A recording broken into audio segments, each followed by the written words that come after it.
Muy bien, alguien que nunca, jamás ha intentado comprar propiedad, una casa, terrenos, ok, un par de personitas, muy bien, muy bien. Pues esta información que les vamos a brindar es, finalmente es educación financiera, es para aprender continuamente y entender cómo se mueve el mercado en el Valle de Texas. Y pues vamos a crecer como comunidad de inversionistas. También por eso hemos traído a todos estos panelistas el día de hoy, que ellos mismos son inversionistas y emprendedores y se dedican día tras día a estar allá afuera en el sol, construyendo todas las viviendas que vamos a necesitar al paso de los años. ¿Por qué? Porque está creciendo exponencialmente el valle, exponencialmente. Yo sé que ustedes se dan cuenta, yo sé que ustedes ven cada vez que pasan por una subdivisión nueva y dicen, wow, yo quisiera hacer subdivisiones. Qué padre. O de pronto ven el Driscoll que ya se paró, ya está así, 5 pisos, 7 pisos. ¿Cuántos pisos tiene el Driscoll? Como 7, 8, por ahí lo vimos el otro día. Y pues más establecimientos como estos van a llegar aquí al valle. Así que, pues, que no sea nada extraño para ustedes esto de las bienes raíces. Es hora de volver a nuestras raíces, literalmente, y aprovechar el momento de invertir en el valle para así llevarlo, pues, al siguiente nivel, que está ya por llegar. Vamos a introducirles a nuestro siguiente panelista. Su nombre es el señor Luis Membreño.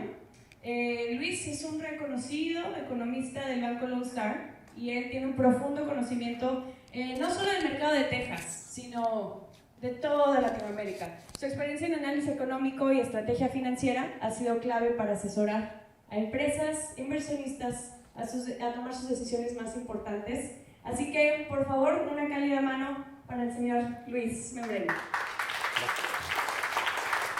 Gracias, buenas noches.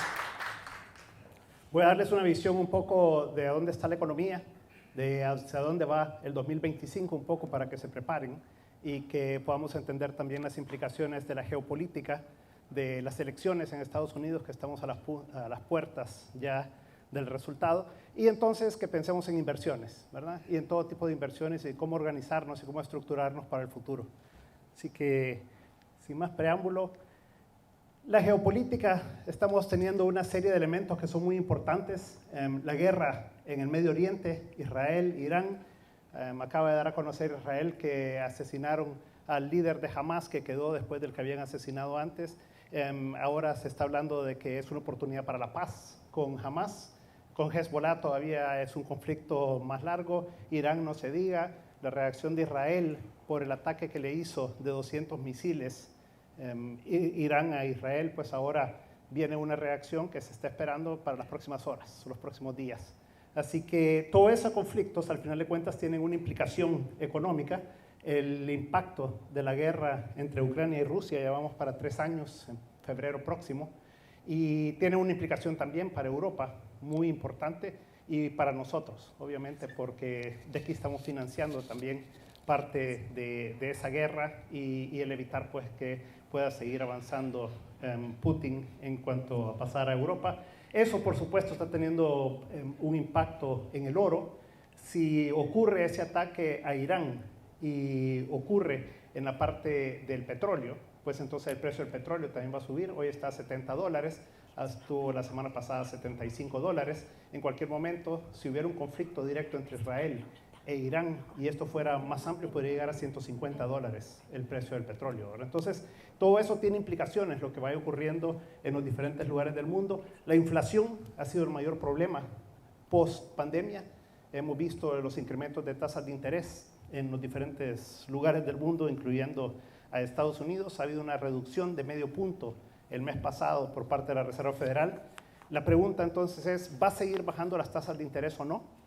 Pues todo depende de cómo siga la economía, ya vamos a ver en un momentito cómo está la economía, cómo siga la inflación, y de eso entonces va a depender si puede haber una reducción adicional en las tasas de interés o no. Vimos las tasas de interés de hipotecas subir recientemente, en esta última semana, había bajado a 6%, está en 6.50 ahora la de 30 años. Entonces estamos viendo todas esas fluctuaciones. Hoy el Banco Central Europeo bajó las tasas de interés por tercera vez a 3.25, nosotros estamos en 5%. Entonces hay un diferencial ahí también que afecta a los tipos de cambio. afecta la relación entre el dólar y el euro, el dólar y el yen y las diferentes monedas en el mundo. Entonces tenemos que entender todas esas interrelaciones para saber dónde podemos invertir y qué impactos tiene.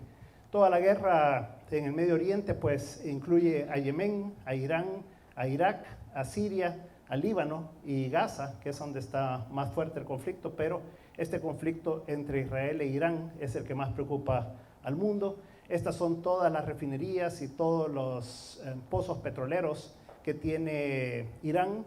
Israel podría atacar a cualquiera de estos lugares. Se supone que no lo va a atacar. También hay plantas nucleares que podría atacar también Israel teniendo un impacto ahí más grande. El estrecho de Hormuz también se puede cerrar en un momento dado. Un 20% del petróleo del mundo pasa por el estrecho de Hormuz. Eso podría influir significativamente sobre el precio del petróleo. Entonces, esos son riesgos, digamos, que están latentes en el mundo hoy en día y que no se van a terminar de aquí al próximo año. Estados Unidos, llegando a nuestra economía, pues lo que vemos es que ha venido teniendo un buen desempeño en la economía. El segundo trimestre tuvo un crecimiento del 3%. Lo que estamos observando es que la proyección que está haciendo la Reserva Federal de Atlanta en este momento es más o menos un 3.2% para el tercer trimestre. Si ustedes piensan en la economía de Estados Unidos, un promedio de largo plazo o el crecimiento potencial que se llama la economía es del 2%.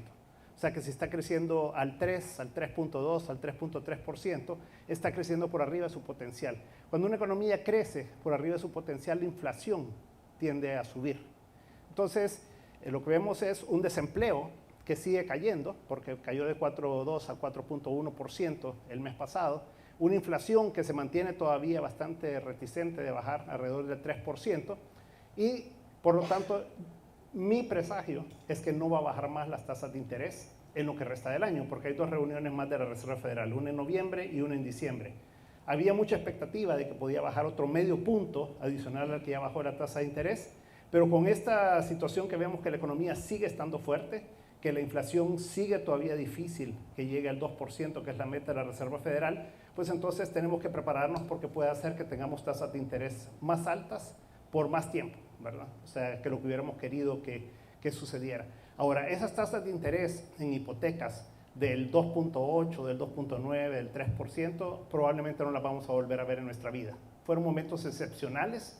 Qué bueno para el que logró obtenerlo, qué bueno el que todavía mantiene ese tipo de préstamos a esas tasas. Eso también está haciendo que el mercado pues, se mantenga bastante contraído, digamos, en cuanto a la oferta, porque el cambiarse, el vender uno su propiedad y obtener otra, es obtener un préstamo diferente a una tasa de interés mucho más alta que le va a implicar un mayor desembolso a la persona. Entonces, eso hace que no haya tanta oferta de viviendas y de propiedades para poder estar haciendo todo ese refinanciamiento y ese movimiento en el mercado de bienes raíces. Eso genera una oportunidad también para lo nuevo, para la construcción nueva, pero hay que tomar en cuenta entonces todos estos factores que estamos hablando para definir uno qué tipo de inversiones puede hacer y hacia dónde pueden ir las tasas de interés, que es lo que al final de cuentas nos estaría moviendo.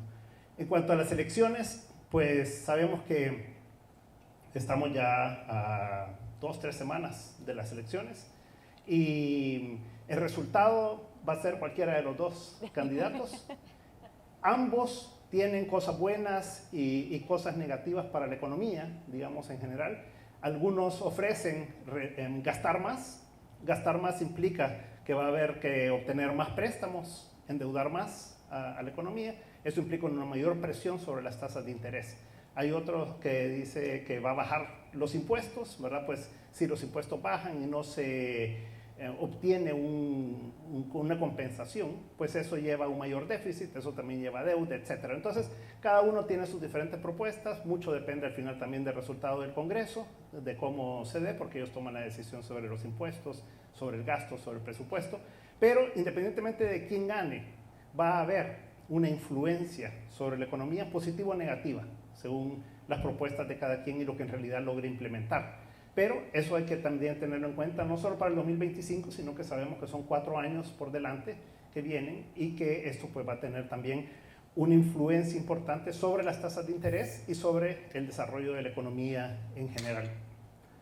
Ahora, si entramos directamente ya a la parte de administración de patrimonios y de fideicomisos, que es la parte que a mí me toca, ahí es importante el pensar que lo importante no es cuánto dinero hago, sino cuánto conservo en el tiempo. ¿Qué quiere decir eso? Creo que todos estamos ya un poquito grandes y sabemos que hay fluctuaciones, ¿verdad? Hoy podemos estar muy felices con nuestras inversiones, ¿verdad? Si vemos el Standard & Poor's 500, en el último año ha obtenido un rendimiento de 35%. En los últimos 9 meses ha tenido un rendimiento del 25%, lo cual, si consideramos una inflación de alrededor del 3%, es un crecimiento real muy grande.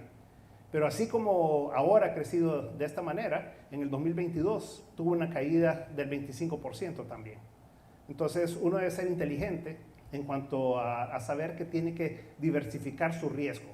Hay momentos en los que es muy bueno el mercado accionario, hay momentos en los que uno tiene que ser más conservador, hay momentos en los que el efectivo paga muy bien, como ha estado pagando recientemente en money market y en otro tipo de inversiones de muy corto plazo, o bonos de corto plazo del Tesoro de Estados Unidos, pero esas condiciones van cambiando y uno tiene que tener un asesor financiero con quien pueda estar viendo venir la situación y definiendo o redefiniendo sus portafolios o su nivel de inversión y exposición en los diferentes tipos de inversiones.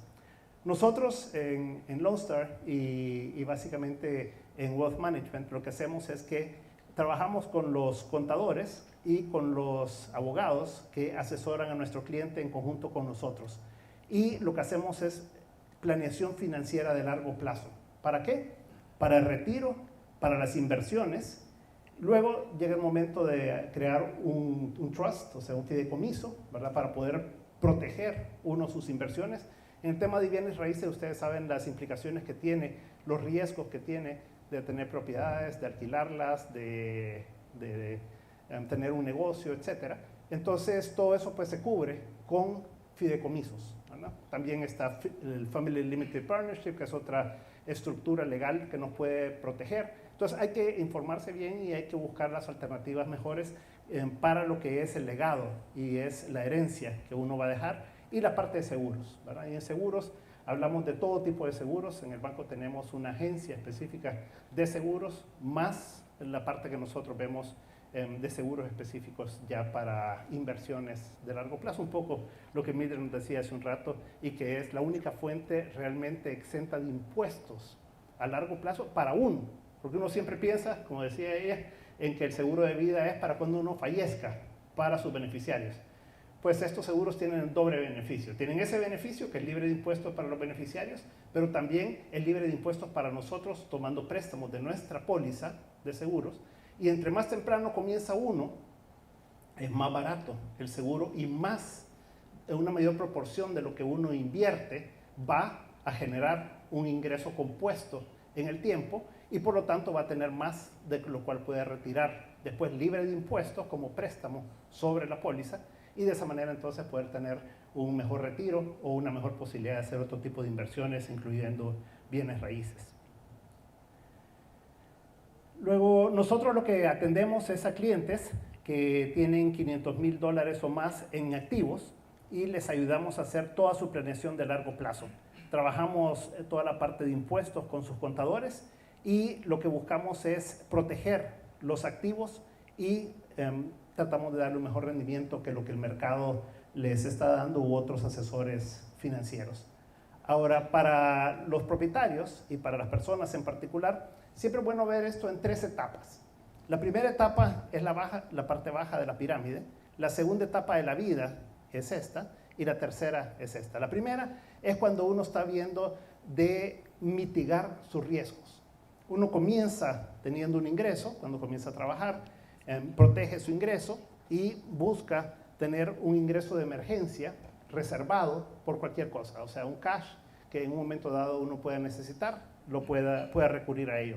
Tiene que manejar uno todo lo que son impuestos, crédito y riesgo, y los 2 seguros básicos, la parte de salud y la parte de vida.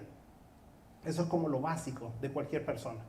Luego viene la segunda etapa, que es en la que entramos nosotros, que es cómo logro hacer crecer la riqueza. Y ahí entramos con las metas financieras que cada quien tenga, pero para el largo plazo. Si soy una persona de 30 años, pues tengo un buen tiempo, ahora 35 o 40 años, para poder ahorrar y generar un ingreso. Si yo tengo 40 años, entonces tengo ciertos tipos de productos que me convienen. Si yo ya estoy arriba de los 50, pues una anualidad puede ser mejor que otro tipo de producto, por ejemplo, porque ya después de los 59 años y medio ya no tengo un penalty sobre esto y por lo tanto entonces me conviene una anualidad, por ejemplo. Pero entonces, entre más temprano comienza uno a ahorrar y más temprano le ayuda uno a sus hijos a ahorrar y algunos a los nietos, pues entonces les está haciendo un favor muy grande, porque de esa manera van a poder tener un potencial de desarrollo pues mucho más grande. Entonces, aquí lo que establecemos son los objetivos y ahorramos para la educación de nuestros hijos, para el retiro. Aquí entra la parte de bienes raíces, pues primero una casa, luego yo veo en diferentes profesiones, por ejemplo en médicos, que ellos invierten muchísimo en bienes raíces, ¿verdad? Prefieren eso que otro tipo de instrumentos. Cada quien tiene sus preferencias, pero los bienes raíces entran en esta parte. Y luego diferentes tipos de inversiones. Inversiones de corto plazo, inversiones de largo plazo, inversiones con poco riesgo de largo plazo, inversiones más especulativas. Eso depende del nivel de riesgo que cada quien quiera tener. Y luego el estate planning. O sea, llega el momento de pensar en herencia, en pensar lo que uno le va a dejar a sus hijos, a sus familiares. Y entonces ahí entra pues todo lo que es el testamento, por un lado, trust, ¿verdad? Un fideicomiso o varios, según el nivel de patrimonio que alguien tenga, y de esa manera entonces prepara uno esa transición que no tenga que ir ante un juez, ¿verdad? Y eso se logra a través de los fideicomisos, porque después se vuelve complicado a veces en las familias, a veces hay familias disfuncionales y todo, entra una pelea por las herencias. Una vez que queda en un fideicomiso, queda bien estipulado todo, no tiene que ir ante un juez, es automático la herencia y todo está protegido, ¿verdad? Entonces hay que ir pensando en todo eso en la medida que uno va avanzando en la vida y en la medida que uno va acumulando pues un mayor patrimonio. Siempre hay que pensar en instrumentos de corto plazo e instrumentos de largo plazo. Los básicos los conocemos en el corto plazo: una cuenta de cheques, una cuenta de ahorros, un depósito a plazo, money market, bonos de muy corto plazo, 3, 6, 12 meses del Tesoro de Estados Unidos. Esas son alternativas de inversión de corto plazo que a uno le sirve para emergencias, que a uno le sirve para poder tener un buen rendimiento libre de riesgo, ¿verdad? Y eso es lo que ha sido muy bueno en los últimos años con las tasas de interés altas que hemos tenido. Ahora, para el largo plazo, uno tiene que pensar en el 401k, el SEP IRA, Workers' Comp, Key Person Insurance. Esto es importante. Cuando uno tiene empresas que dependen mucho de una sola persona, que es la que ha desarrollado este negocio, que es la persona clave, que si falta el negocio puede venirse abajo y todo, ese tipo de seguro se vuelve muy importante para esa transición, ¿verdad? De una generación a otra. Seguros de vida, premium finance, que es esto que estábamos hablando justamente de este tipo de seguros. Y a veces uno piensa que este seguro de vida, solo para cuando uno falta, ¿verdad? Y como les decía, no solo es para eso, sino que para uno solo necesita uno. Pero en realidad, si uno comienza joven, uno puede ir armando varios seguros. Entonces, pago el primero en 10 años, digamos. Decido, voy a invertir $1,000 al mes por 10 años. Y ya llego a los 40 años, digamos, tengo 30 años. A los 40 ya tengo más dinero. En 5 años puedo hacer otro seguro. Luego a los 45, otro seguro de 5 años. Y así. Y entonces después puedo sacar dinero de los 5 seguros que obtuve en el tiempo de mi vida productiva. Entonces todo eso es lo que uno tiene que pensar y tiene que estructurar, ¿verdad? Para poder tener eso. Luego, por supuesto, los portafolios de inversiones con bonos del tesoro, con acciones, con todo tipo de instrumentos financieros también. Y la parte que no aparece ahí justamente, que es la de bienes raíces, ¿verdad? Entonces, cuando uno piensa en largo plazo, uno debe pensar en este tipo de instrumentos que le pueden servir y que son necesarios, ¿no? Cuando uno está empleado, por ejemplo, en un lugar y gana $50,000 y tiene el Social Security, tiene un 401k, entonces esa persona va a obtener el 80% de esos $50,000, o sea, $40,000 al momento de retirarse. Pero si esa persona gana, digamos, $400,000, estos dos instrumentos solo le proveen alrededor del 30% de los ingresos que necesita para su retiro, para compensar el ingreso de los $400,000. Entonces, ¿qué es lo que tiene que hacer? Tiene que buscar instrumentos que le permitan compensar esta parte roja. Y aquí los tenemos, y el seguro de vida es la mejor forma de hacerlo.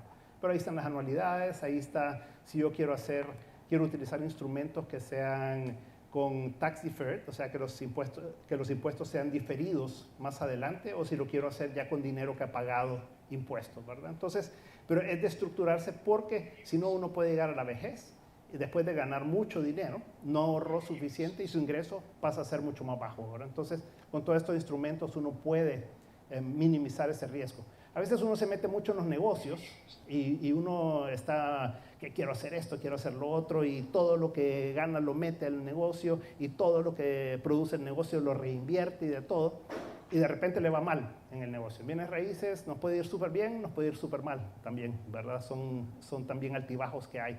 Entonces uno tiene que poder tener ciertas protecciones para no meter todos los huevos en una sola canasta, ¿verdad? O sea, es importante tener bienes raíces, es importante tener cash, es importante tener otros instrumentos, tax deferred o que ya han pagado sus impuestos. Entonces, esa combinación es la que le da la seguridad a uno, que independientemente de cómo le vaya en la vida, en esa medida va a tener también algo asegurado para su futuro. Y lo que les decía aquí, justamente para la distribución de la riqueza, pues se hace el estate planning, el testamento, el fideicomiso, y en Texas pues es la comunidad de bienes, y esto pues entre el esposo y el esposo, mitad cada uno, los hijos, y después tiene el banco. Al final de cuentas se va a guiar por lo que ustedes hayan firmado cuando abrieron una cuenta. Y a veces uno abre una cuenta a los 30 años y la tiene 20 años, en eso pasan muchas cosas en su vida, y el beneficiario que uno puso 20 años atrás ya no es el beneficiario que uno quiere tener, y uno fallece 20 años después y le queda a la persona que uno dijo en el documento que firmó en el banco. Entonces siempre hay que estar actualizando esos listados de beneficiarios en las diferentes cuentas y todo, porque es por lo que el banco se va a ir. Y luego, pues como les decía, la parte del fideicomiso se vuelve muy importante también. Siempre hay que mantener liquidez. Cash es king, ¿verdad? O sea, sabemos que cuando hay una caída en la economía, el efectivo se vuelve escaso, se vuelve caro, y por lo tanto siempre hay que mantener un cierto nivel de efectivo para cualquier imprevisto que pueda ocurrir en la economía. Siempre hay que pensar en el corto plazo y en el largo plazo, y tener inversiones de ambos tipos. Hay que tener un nivel de endeudamiento que sea manejable, más cuando estamos en un ambiente de tasas de interés altas, que probablemente primero, no vamos a volver a los niveles que hubo.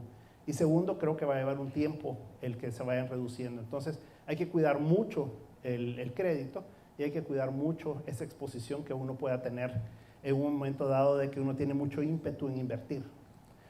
Y luego, los costos y los gastos son bien importantes. Hay que ser eficientes. Cuando vienen las crisis, entonces todo el mundo dice, ¿qué voy a hacer? ¿Cómo voy a reducir los gastos? ¿Cómo voy a reducir cómo puedo mejorar mi última línea? Pero cuando todo está yendo bien, se nos olvida. Pero ¿cuándo es cuando uno tiene que hacer las reestructuraciones o tiene que hacer las reducciones de gastos? Cuando le está yendo bien. Porque cuando ya le va mal a uno, ya es por obligación y es mucho más complicado. Ahora, entonces siempre hay que mantener una eficiencia en los negocios, independientemente de si estamos en un buen momento o no de la economía. Hay que manejar todo lo que es los impuestos y los seguros de todo tipo, como los que mencionábamos, el inventario, control de inventario cuando son negocios comerciales, y el control de las inversiones también, hasta dónde invierto, qué tanto me arriesgo o qué tanto me cuido de eso. Políticas de retención de empleados. Esto es algo cada vez más importante en el mundo. Las tasas de natalidad se han reducido en el mundo, y por lo tanto la cantidad de niños que van naciendo son mucho menos. Y las personas que trabajamos vamos a tener que trabajar por más años, probablemente, si no nos sustituye un robot o la inteligencia artificial, porque somos más escasos los seres humanos, digamos, porque hay menos natalidad. Y no solo aquí, sino en Europa, en Singapur, en China, en todos lados, ¿verdad? Entonces, eso implica que tenemos que cuidar mucho a nuestro personal. Y tenemos que capacitarlos bien, tenemos que tenerlos contentos, tenemos que darles buenas prestaciones para que de esa manera podamos tener un negocio que fructifique a largo plazo. Y finalmente, siempre estar pensando en los planes de sucesión, ¿verdad? Y combinado con los seguros, como decíamos. Eso es básicamente lo que les traía. Solo me faltaba que aparezca. Si le doy un clic, por favor. Ya no apareció. Pero bueno, eso era. Básicamente hay que tener en cuenta qué es lo que está pasando en el mundo, hay que prepararnos para la vejez, hay que prepararnos para el presente, hay que prepararnos para el próximo año. Siempre hay que estar pensando, ¿verdad? ¿Qué es lo que viene? ¿A dónde están las oportunidades? ¿A dónde están los riesgos? ¿Cómo minimizo riesgos? ¿Cómo aprovecho oportunidades?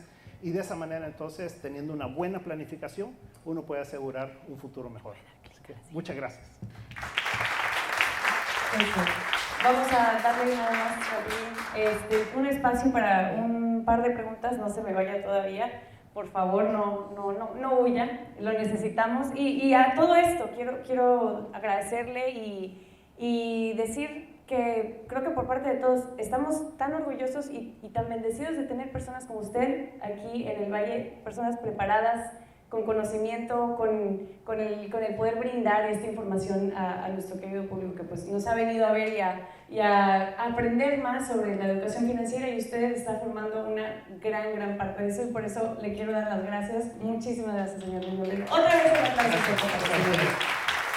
¿Alguien tiene alguna pregunta candente que no se le puede guardar? Vamos a tener un panel al final, vamos a subir a todos nuestros oradores y ahí vamos a hacer un rapid fire, preguntas y respuestas para todos y cada uno de ellos. Así que vayan calentando, vamos por ahora viendo qué otra